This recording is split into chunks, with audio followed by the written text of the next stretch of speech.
پھر جیسے جیسے ویڈیو چلتی گئی کرس اور اس کی آنٹی کی آنکھیں پھٹی کی پھٹی رہ گئیں۔ ایک درخت کے ساتھ ایک لڑکی کو باندھا گیا تھا اور کچھ لوگ اس کو مار پیٹ رہے تھے، جبکہ اس لڑکی کا باپ بھی پاس ہی کھڑا تھا۔ وہ لڑکی بار بار اپنے باپ سے مدد کے لیے کہتی، بار بار اس کو پکارتی۔ دردناک آوازیں، دل خراش چیخیں دل ہلائے دے رہی تھیں۔ وہ خاموش اور خوف کی کیفیت میں بت بنے اس ویڈیو کو دیکھ رہے تھے۔ وہ بچی اپنے باپ سے مدد مانگ رہی تھی، لیکن باپ آگے بڑھا اور اس کے ہاتھ میں ایک جلتی ہوئی لکڑی تھی۔ اس نے اپنی بیٹی کے کپڑوں کو آگ لگا دی اور وہ لڑکی اسی درخت سے بندھی زندہ جل کر مر گئی تھی۔ کرس ذہنی طور پر ڈسٹرب ہو چکا تھا۔ کیلی نے وہ ویڈیو بند کر دیا۔ پھر کیلی نے آگے بڑھ کر اس باکس میں سے ریڈ کور والی کتاب کو باہر نکالا اور کھول کر اس کتاب کا جائزہ لینے لگی۔ وہ کتاب کوئی عام کتاب نہیں تھی۔ اس کتاب کے صفحات کاغذ کے نہیں بنے ہوئے تھے، بلکہ وہ انسانی کھال کے بنے ہوئے تھے۔ اس کتاب میں بہت زیادہ خوفناک تصویریں ڈرائنگ کی گئی تھیں۔ اس کے علاوہ اس میں بہت زیادہ منتر لکھے گئے تھے جو انسانی خون سے لکھے گئے تھے، اور ایک عجیب سی بدبو اس کتاب سے اٹھ رہی تھی۔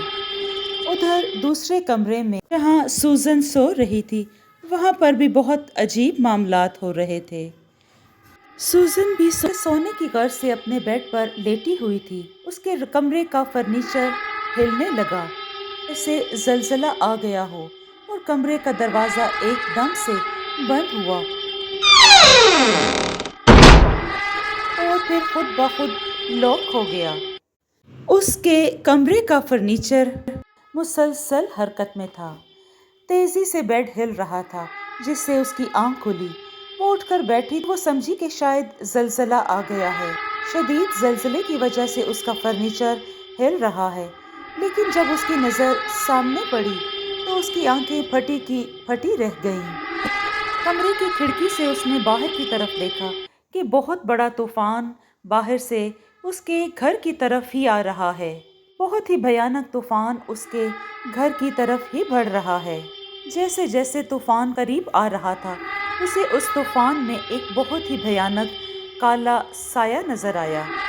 سائے کا قریب آنا تھا کہ کمرے کی کھڑکی کا شیشہ بری طرح ٹوٹ کر کرچی ہو گیا۔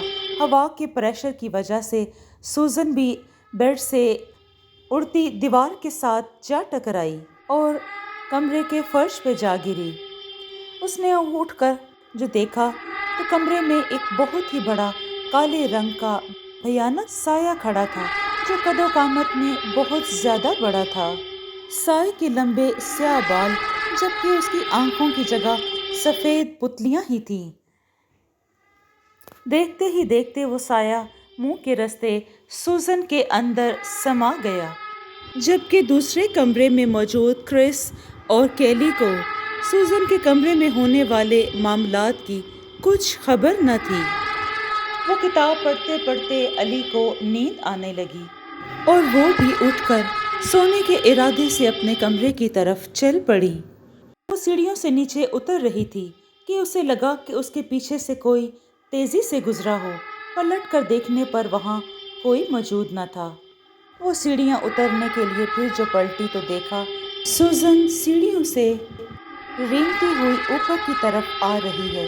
وہ ہاتھوں کے بل اور پیروں کے پنجوں کے بل رینگ رہی تھی اور اس کا چہرہ انتہائی خوفزدہ کر دینے والا تھا۔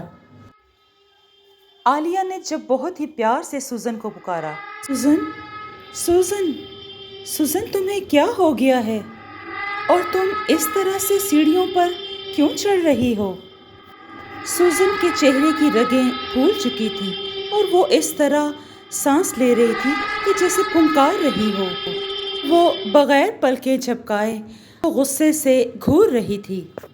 سوزن نے آگے بڑھ کر کیلی کی گردن کو دونوں ہاتھوں سے دبوچا اور بری طرح سے مروڑنے لگی۔ عالیہ بغیر آواز نکالے مر چکی تھی۔ اوپر الیانا اور جیا اپنے کمرے میں سو رہی تھی۔ ان آوازوں سے اس کی آنکھ